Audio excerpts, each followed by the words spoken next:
kali 3.150 berapa hari? 60 hari. Kaya mendadak kita nih. Iyalah, kerjanya apa? Ngasih nasi jamaah haji. Cuman ngasih nasi aja. Iya, ngasih nasi 150. Oke. Begitu sampai barulah kami tengok, rupanya satu hari 10 kloter.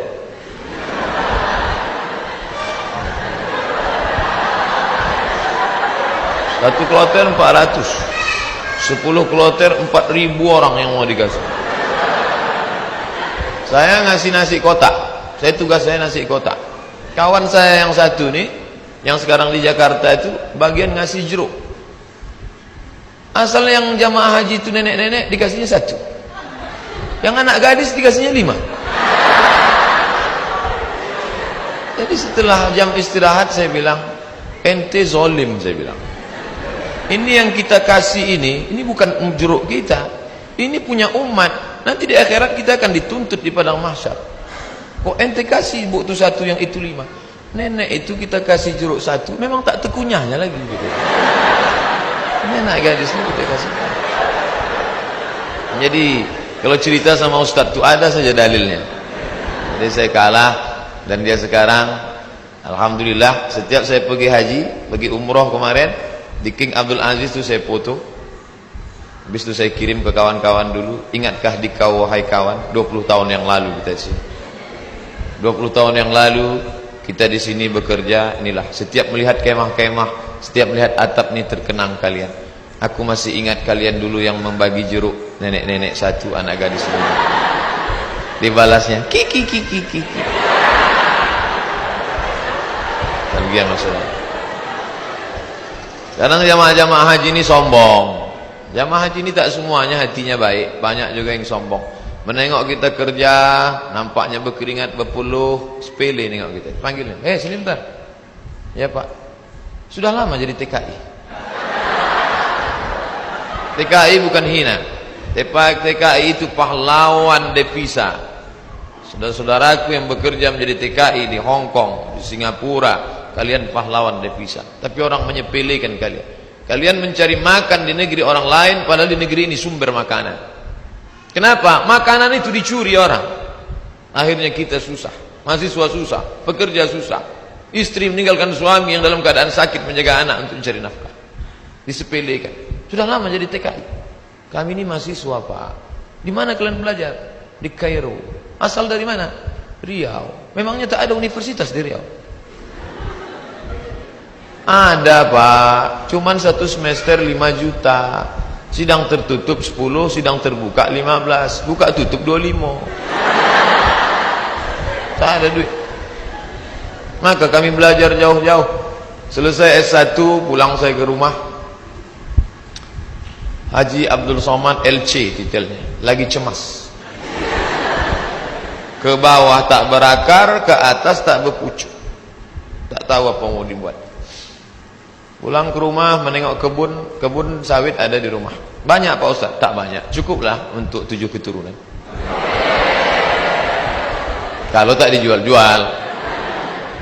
Lalu kemudian saya pun pergi ke kebun 2-3 hari, seminggu 2 minggu. Kata mak saya, Mat, kau pergilah dari kampung nih. Kenapa? Pokak telingaku dah. Masa kuliah di luar negeri balik ke kebun juga. Akhirnya pergi saya ke Malaysia, melanjutkan S2 untuk menyelamatkan telinga mak saya. Ngambil S2. Di mana sekarang Somad? S2. Negeri ini tidak menghormati ilmu. Sampai di Malaysia jumpa sama kawan-kawan dulu yang sama sekolah. Engkau di mana sekarang nih? Aku ambil master lah.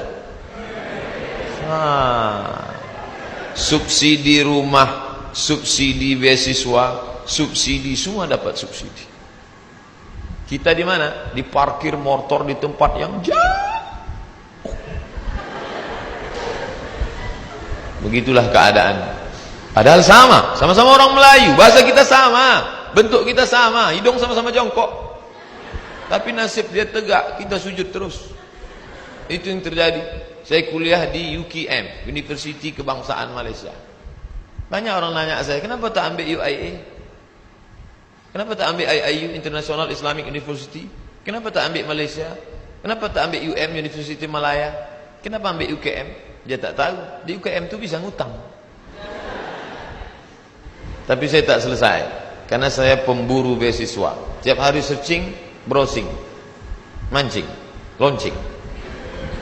www.google.com beasiswa. Pakai bahasa Arab. Minhah dirasiyah. Enter. Dapatlah peluang beasiswa. Dan saya selalu masuk di warnet Fakultas Sains di UKM. Saya tak mau di fakultas saya, FPI namanya, Fakulti Pengajian Islam. Saya masuk ke Fakultas Sains karena di situ internetnya gratis. Dan orang Malaysia itu tak tanya-tanya, ditengoknya. Muka saya pula muka-muka anak sains kan.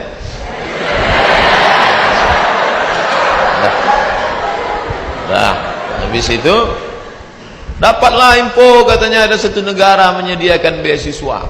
Nama lembaga yang memberi beasiswa itu AMCI, singkatan dari Agence Marocaine Coopération Internationale. Akhirnya saya ajukanlah proses doa minta ampun.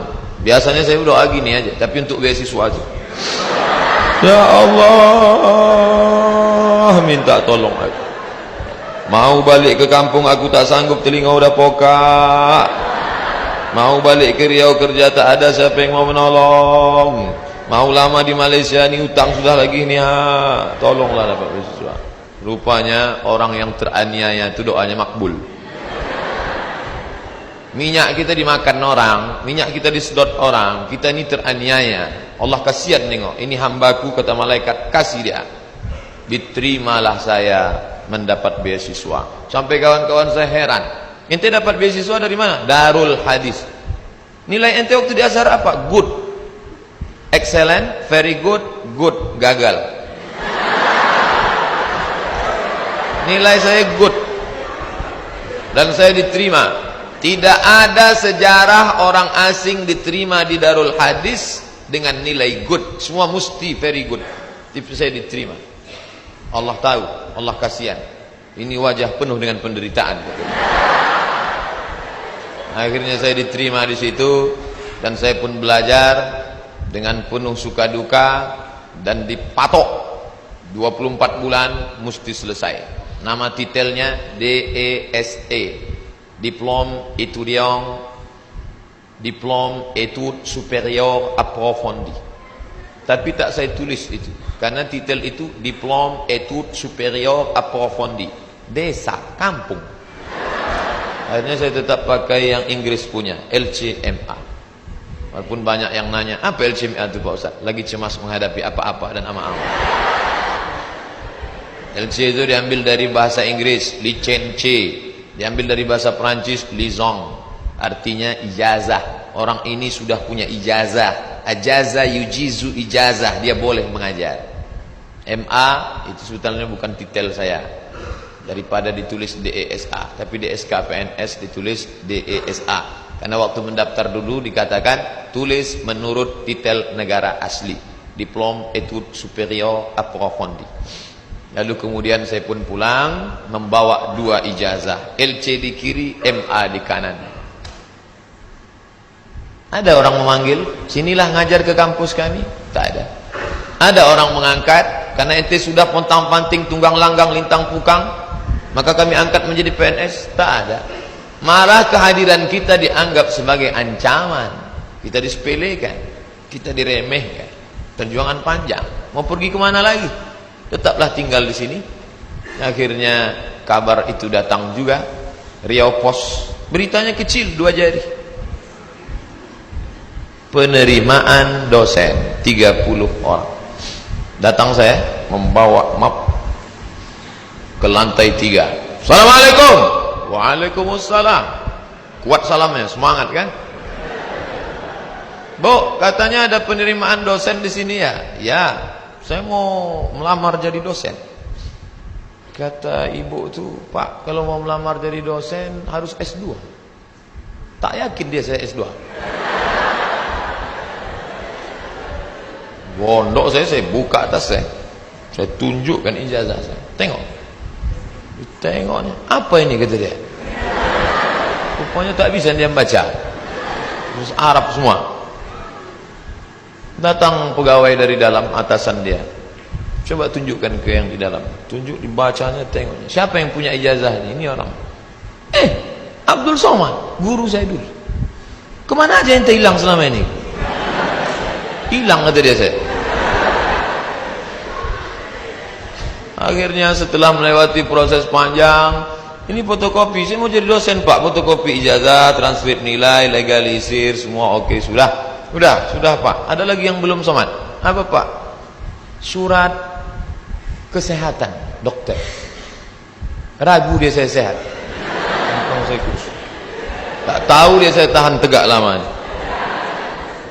Pergilah saya ke puskesmas Jalan Harapan Raya sebelah kanan. Masih ingat saya tempatnya sekarang. Sampai ke situ, assalamualaikum bu, waalaikumsalam, saya mau ngurus surat sehat. Ya sebentar ya. Tak lama sudah itu datanglah bidan, baju putih, jilbab putih, rok putih, membawa balon warna hitam kecil. Pasang. Sebentar ya pak ya. Iya. Katanya mau memeriksa detak jantung. Memang jantung saya tak normal detaknya waktu itu. Cantik pula bidan tuh. Itulah. Periksanya lah. Habis itu keluarlah, buatnya sehat. Anda sehat. Ini suratnya. Saya mau cepat balik. Saya tariklah surat itu. Saya menarik, dia menarik.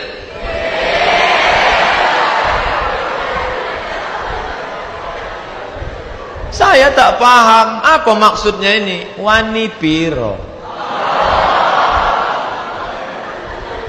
Kami kuliah 4 tahun di Mesir, semua gratis. Asrama gratis. Uang saku dikasih tiap bulan. Sampai-sampai tiket pulang saya pun gratis. Mesir itu bukan kaya macam Saudi Arabia. Dia tak ada minyak. Miskin Mesir itu. Tapi bisa membiayai kami anak Indonesia 100 orang setiap tahun. Dan yang kuliah di sana 74 negara. Fir'aunnya Husni Mubarak, terserah mau ngejek dia jahat, yang penting saya gratis kuliah pertama. Dari Al-Azhar itu, walaupun bukan tanah dia, tapi itu dari wakaf Al-Azhar. Negeri ini kaya, gemah ripah loh jenawi, tongkat dan batu jadi tanaman. Di Mesir kalau diletakkan tanaman itu mesti disiram dengan air baru tumbuh. Di tempat kita, campakkan aja batang ubi itu ke belakang, tengok besok pagi betunas, walaupun sungsang. Ini negeri luar biasa, tapi orang belajar. Berapa banyak orang tua di negeri ini mau memasukkan anak sekolah SMP pun tak sanggup. Daftar ulang 14 juta. Doktor, dosen, golongan 4D, ngobrol ke saya hati ke hati. Aku tak sanggup menyekolahkan anak ini Ustaz Somad. Baru 2 yang sekolah, belum kuliah lagi.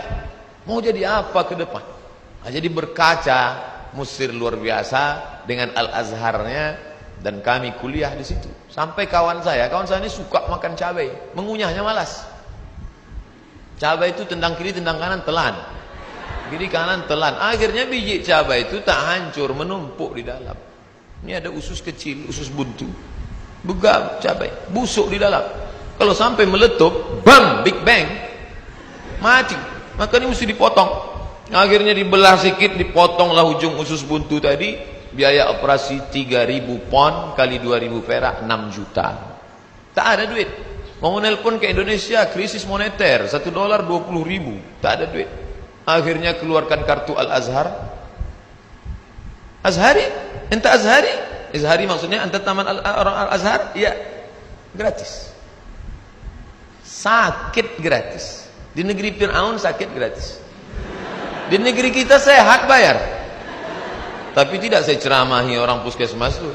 Takkan pula mungkin saya assalamualaikum warahmatullahi. Karena saya mau cepat, saya keluarkan aja duit 25.000. Nah ambillah tuh. Pergi saya urus, dah selesai. Pak ini surat sehat. Ada lagi yang belum Somad. Apa pak? Surat keterangan berkelakuan baik. Astagfirullahaladzim. Orang sesoleh ini diragukan juga. Gimana? Saya bolak-balik lah sudah masuk berbagai negara. Tak berapa negara sudah saya lewati. Tidak ada pemeriksaan yang saking ketatnya. Ketat luar biasa. Cobalah tengok kita mau masuk pesawat, berapa kali mesti buka dompet untuk tengok KTP. Emangnya kita ini teroris? Di Malaysia tak begitu betul. Enggak gitu-gitu amat sih, kata orang yang lama di Jakarta. Tapi apa boleh buat? Dia khawatir. Saya urus surat bahwa saya bukan teroris. Saya bukan teroris. Saya seorang pelajar muslim yang mendapatkan beasiswa, dan saya pulang membawa ijazah. Saya mau mengabdikan ilmu saya. Tidak ada urusan lain. Saya tak ingin merobok-obok negara ini. Saya tidak ada hubungan dengan jaringan internasional. Saya cuma mau mengajarkan ilmu, memperbaiki. Alhamdulillah diterima. Ikutlah tes dosen dengan berbagai macam lika-liku. Pokoknya hidup ini penuh dengan ujian. Jadi kalau adik-adik, ujian apa? Ujian MIT Pak Ustaz. Habis MIT apa? Ujian UAS Pak Ustaz. Habis ini ujian apa? Ujian ini skripsi Pak Ustaz. Habis ini apa? Promo Pak Ustaz. Kenapa hidup ini penuh dengan ujian? Dunia adalah tempat ujian. Berani menghadapi dunia, berani menghadapi ujian. Takut menghadapi ujian, jangan menghadapi dunia. Takut menghadapi dunia, mati aja. Belum sampai masanya mati, gimana Pak Ustaz? Kalau nampak jenazah lewat, ikut. Itu apalagi hidup di dunia. Nah, jadi masalah ujian-ujian kalian ini, ujian kalian belum ada apa-apanya dibandingkan ujian kami dulu yang penuh dengan kesulitan. 4 tahun gak jumpa orang tua, itu luar biasa. Ustadz aja yang bilang luar biasa, orang saya yang merasakannya kok.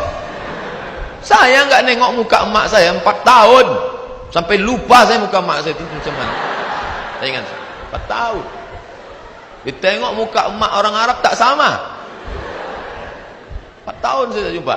Berangkat 2002, berangkat 1998 5 September, pulang 2002 bulan November. Tapi saya sudah menyelesaikan kuliah di bulan Juli. 3 tahun 10 bulan selesai S1 saya. Pulang. Makanya sekarang kalau saya nengok mahasiswa, langkah gontai, gaya nyantai.